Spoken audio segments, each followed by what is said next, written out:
Oh, Callie. And obviously Dara's here. Is he here now? Okay, great. Great. Oh, Callie from the film.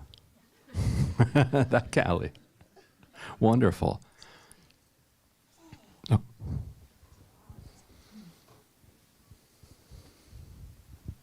Hi, Bishop. Do you hear me?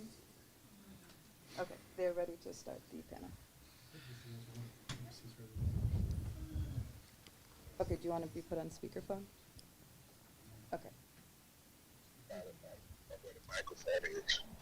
How many mics do they have? We have one microphone, but I'll put it right by here now. Since we have you now, I wanted to. I'm Ryan Grimm. It's a pleasure to meet you over the speakerphone. And since we have you here, I will start with you. You made a really interesting comment towards the end of the film, talking about the way that the pandemic kind of broke open new possibilities. And we're going to have a presidential debate this evening. A complete shit show of a debate, a shit show of an election.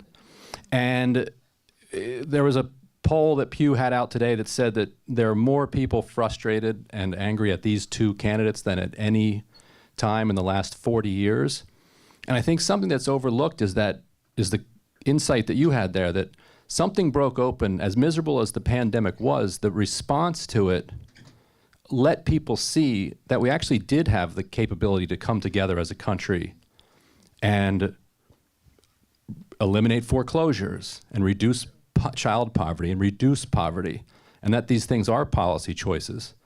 And then in the flash of an eye, without any debate, we just kind of decided to stop doing that, or the system did. So I was curious, because this movement preceded that and then ran through it and still runs today. I'm curious to hear how you kind of experienced that break. And here, Thanks to you for all of you listening at the movie. Can you hear me well? oh, there it is. I found it. Yep, you're good. Yeah, thank you so much. And to all of you who just looked at the movie. There are a lot of dynamics. It's not we're not in a linear situation where you just go 1, 2, 3, 4, but there are some things that we know. First of all of our measurements about poverty were preceding COVID. And what COVID did was it did not cause more poverty and it did not so much exacerbate as expose. It exposed the brokenness of our healthcare system. It exposed the things that we should have been doing or could have been doing, and if we were doing them, they would actually address poverty, like, for instance, child tax, income tax credit. Expanding Medicaid to add more people. What it actually showed was during COVID that if we come together and put resources on things that work, we can address the issue of poverty and low wage. In fact, we can abolish it and end it. But COVID also did something else. It showed that even in our worst time, for some reason, we still get stuck in this greed. So that 68%, for instance, of all of the COVID money went to corporations and not to the people. And 350,000 people died during COVID, not from COVID, but from the lack of health care. Like Pamela, who was in that film, I believe, who died not because she caught COVID, but because she didn't have health care in the state that didn't expand it. And we still are one of the 25 wealthiest countries that does not offer some form of universal health care. And even in COVID, we called people essential workers, but we couldn't pass a living wage. We couldn't say, okay, if you're essential enough to go to work during COVID and save us, then you're at least essential enough to have living wages, paid family leave, health care, so forth and so on. So a lot of the frustration is not so much about the two candidates, it's about seeing possibility and then seeing that possibility annulled. Seeing child tax credit go in forth for about 6 months and then watch it being taken back and throwing those children right back into poverty. Seeing Medicaid expanded during COVID and then watching it take back to some 20 million people now have lost insurance that they had during COVID. And seeing us not go further, while at the same time we spent more money in military spending. We made more billionaires than ever during COVID. The billionaires actually gained about billions of dollars. We ended up having a $1 trillion tax cut that we did not repeal, even in the midst of COVID, to ensure that people didn't die. We lost over 1 million people, and we know that during COVID, poor people died at a rate 3 to 5 times higher. We actually did a study with Jeffrey Sachs and others. So there is what people, I think, understand, and through COVID, is that we're in a crisis of civilization, that we're in a moment that forced people in pain to understand that they have to have a movement, because if you can't pass health care in the midst of an epidemic, if you can't even waitresses who made $2.13 an hour during the epidemic, but were considered essential workers. If you can't do those things, then that proves that. Yes, I think we might be losing, but I bet you know the point he's trying to make. Do you want to finish it? Well, I do, and I just want have a little more love on Dara.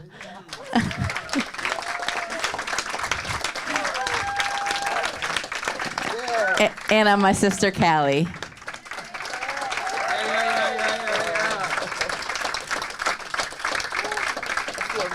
I feel like people know all my secrets. And just all of the heroes and heroines of this nation, some of whom were actually in this film, showing the fight that people are waging because we have to change, this policy violence. And so I think what Bishop Barber was saying, and maybe we can hear him more. Oh. I think you're back. Yeah. Let me just add this one piece. When Pamela called me, she couldn't breathe hardly. Alabama didn't expand health care. With her last breath, she said to me, "Make sure y'all don't make this move. Promise me that you're not going to quit this move." And the next call we got that she had died. That's what I mean by something happened.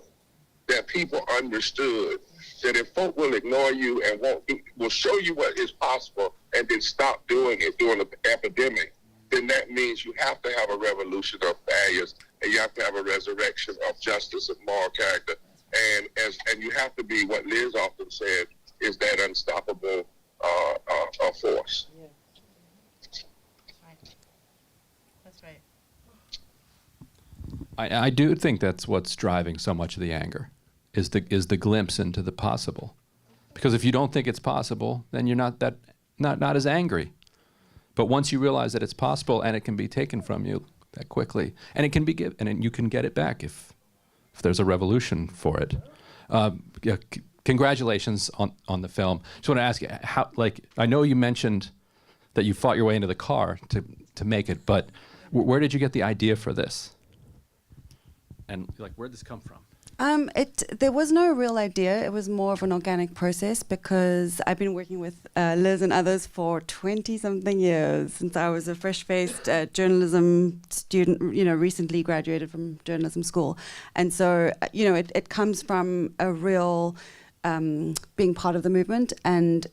But at the moment that things ticked over into a different kind of feeling, where it felt the scale was really exponentially growing and the possibility was feeling much more palpable, was in early 2018 when, after many decades of laying the groundwork, folks were joining together to announce the official launch of the Poor People's Campaign, a national call for moral revival, with these 6 weeks of action. And it was that moment when I said to Liz and others, there's maybe a bigger movie here than some of the shorter pieces that we'd been working on together for many years. And that's when, we mobilized all of these filmmaking crews all around the country.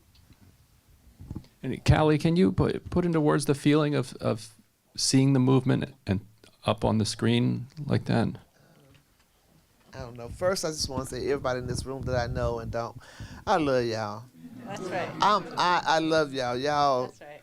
I do. Y'all just don't know how much you inspire me to continue to do whatever I can. I felt like in the back, I felt stripped naked. I felt like, not like my clothes, but I felt like my soul had been laid out before you. And that you all could see some of the stuff that I try to hide from folk, the hurt. I don't know. It's just so many emotions. And then when Reverend Barbara spoke about Pam, because I live in Alabama, I lived about 30 miles from Pam. I attended the funeral, and I love to cook. That's my love language. And I catered a meal to her family afterwards. And it was just like, you know, we had been in Washington together. We lived down the road from each other. We'd been friends, and she was gone. And I lost her just like I lost Venus because of the lack of health care insurance. That is not right. We should never lose someone in America for the lack of health care insurance. Never, ever. I don't care what your financial situation is. I don't care what your housing situation is. It should never be because you did not have a card, a plastic card. And I am so angry about that, even now. And I still have to separate myself from this movie when I speak about it, because that woman that was wailing, I wail with her every time she wails. I wail with her. And I'm grateful that I'm even still able to, some 14 years later, wail in that way and cry every time I see her. It keeps me human. It keeps me real. This is not a movie. This is not a written script. This is folks' lives the script is being written as we live it. And you know, I don't want anybody to ever think that any of us that are on this field are looking for anything other than justice, damn it. All we want is some justice. So many cameras has been in my face, so many reporters have been in my face, and people get the wrong idea. Okay, Bishop, I'm sorry. Because then he has to hop off. Yeah, go ahead. Yeah, let me say one thing, because I'm going to jump off, because you all can take it, and any other questions Sid can handle for me. You know, when Callie mentioned wailing, and Callie, you remember that day we were talking, and I said, just let it out. But I was saying it from a prophetic standpoint. There's a scripture in the Bible, the 5th chapter of Amos.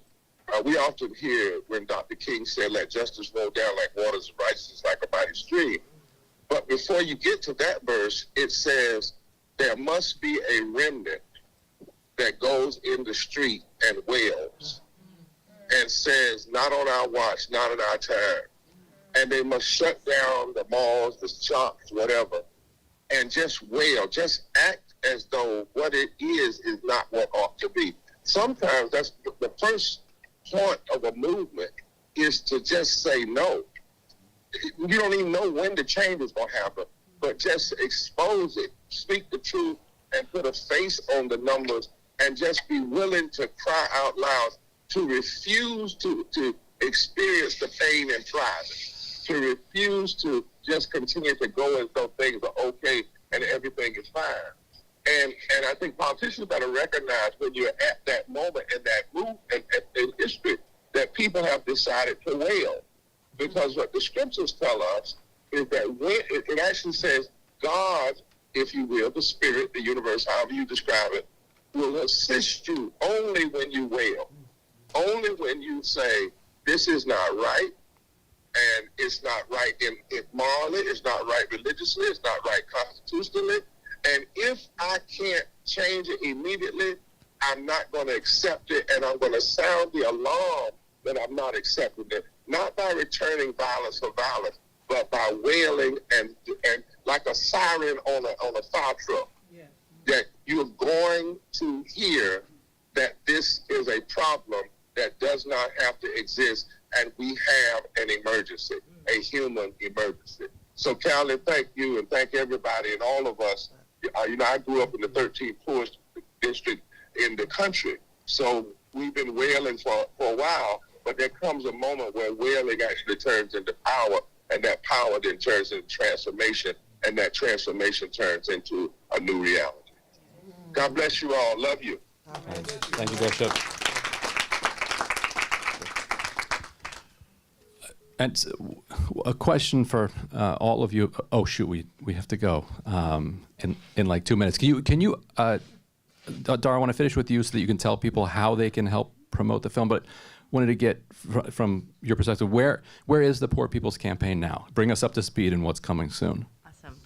Well, the thing that's coming soonest, that I will see everybody here and everyone that's on the live stream, is on June 29th. We're having a mass Poor People and Low Wage Workers Assembly, a moral march on Washington and to the polls, because that will be another launch of reaching out to 15 million poor and low income, low propensity voters and shifting the entire political landscape of this country and impacting this election and elections to come. And so, we have continued to organize and mobilize and register and engage and empower and educate folk for a movement. And it's growing. And, there's so many folk here that are from all over the country who are doing this organizing work from the ground up, right? This is not from the top down. This is people impacted morally, impacted materially, who see that it does not have to be this way. We saw it in COVID, as you were saying. We saw one tiny little policy of the CTC lift 4 million kids above that poverty line, only to have our elected officials decide not to extend it, not to expand it, and send those kids right below the poverty line again. And so it's true. We can change it. If we have the political will and the moral consciousness that this campaign is building across the country, we could end poverty tomorrow. And so until we do that, we're going to keep on organizing. And so we'll keep on organizing what we call generationally transformative events. And that's what Saturday will be at 3rd and Pennsylvania. Making sure that we hear the stories and the solutions, right? Not just the sad stories, but the power that is coming out of our communities and getting it done. So we're going to impact this election. It's a really important one, as I don't even have to say to this crowd, and we're going to keep on using this film to be able to, tell the story that there's a movement going on, and it needs everybody. I think I about finished it, but I just feel like there are so many people that just needs to be up under the tutelage of what's going on in the Poor People's Campaign. To hear somebody explain your life to you, because we're always we as poor people are always like on edge, always got to worrying about what's got to be paid, what's going to be done, who's all right, who's not, what's that siren for me. That we don't get an opportunity. Everybody don't get the opportunity to sit up under the tutelage of Reverend Barbara and Reverend Liz and these other Clinton, you all Shelley, to have these people in your life to sit up under them and they tell you why your life is the way it is. You know what I'm saying? We just feel like because we're poor, we're black, and this, that. No, that is not why we're in poverty. It's a systematic recipe. And when they tell it to you, break it down to you, you're like, damn it, the hell, where do I march? For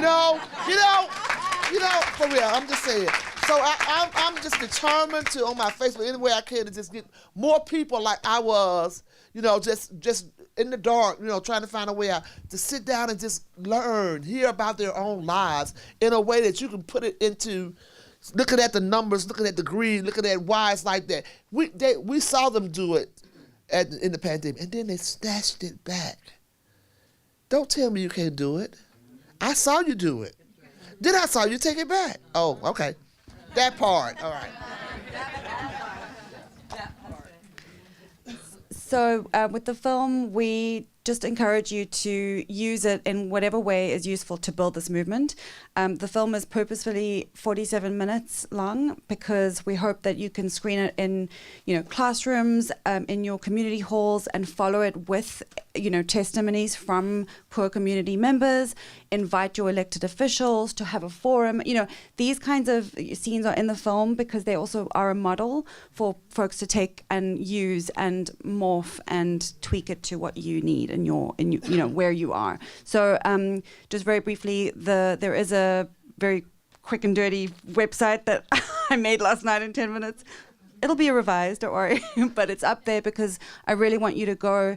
Please, as soon as you get out of here, there's a sign-up sheet, and if I have your email, then you will get a screening toolkit. You can ask me and our team. We have a very amazing, strong team. We will help you host a screening.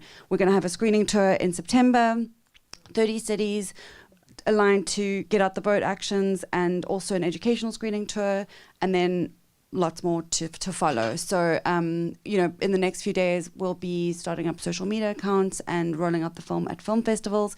We do want to expand it by a few minutes to get it onto public TV because it needs to be 58 minutes. So we have to do a little bit more fundraising, a little more tweaking of the graphics. But, this version we're going to go with, and we're going to try to get this onto PBS next year. Awesome. Can you say what the website is again? Unsettlingforce.com. The website is unsettlingforce.com. Go there, sign up for updates with your email address. Thank you. Thank you, everybody. Thank you for coming. Thank you for everything you're doing, and we'll see you in just a moment. All right.